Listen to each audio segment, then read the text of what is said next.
اس video سے مکمل معلومات حاصل کرنے کے لیے اس کو اینڈ تک ضرور دیکھیے۔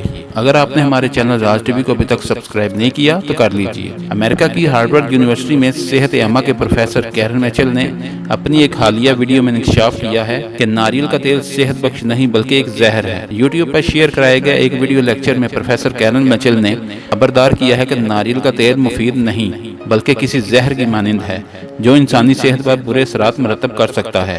امریکی پروفیسر نے یہ حیران کن انکشاف اپنے ویڈیو لیکچر ناریل اور دیگر غذائی مغالطے میں کیا۔ Keran university of fabric Germany کے شعبہ وبائی امراض کے ڈائریکٹر بھی ہیں اور ناریل کے تیل سے متعلق انکشاف پر انہیں شدید تنقید کا سامنا ہے۔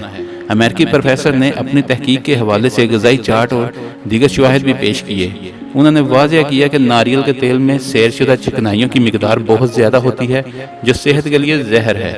اس قسم کی چکنائیوں میں بطور خاص LDL بھی شامل ہے جسے طبی ماہرین برے کولیسٹرول کے نام سے بھی جانتے ہیں، کیونکہ یہ وہی چکنائی ہے جو رگوں کے اندر سطح پر جم کر انہیں تنگ کر دیتی ہے اور خون کے بہاؤ میں رکاوٹ ڈالتے ہوئے کئی ایک امراض قلب لاحق ہونے کی وجہ بھی ہے۔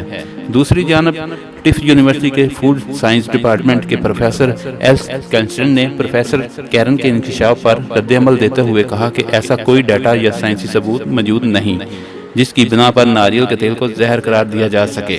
البتہ ناریل کا تیل دل کے مریضوں کے لیے نقصان دہ ضرور ثابت ہو سکتا ہے، اسے محدود مقدار میں ہی استعمال کیا جانا چاہیے۔ امریکی تنظیم برائے امراض قلب نے بھی ناریل کے تیل کو پکوان میں استعمال کرنے کے عمل کو دل کے لیے نقصان دہ قرار دیا ہے۔ ناریل میں چربی کی مقدار بہت زیادہ ہوتی ہے اور طبی ماہرین ایک دن میں 6% سے زیادہ سیر شدہ چکنائیاں لینے سے منع کرتے ہیں، جبکہ ناریل کے تیل میں سیر شدہ چکنائیوں کی مقدار 80% ہوتی ہے۔ اگر آج کی ہماری ویڈیو آپ کو اچھی لگی ہے تو اس کو لائک اور شیئر کریں اور کمنٹس میں اپنی رائے کا اظہار ضرور کیجیے۔ شکریہ۔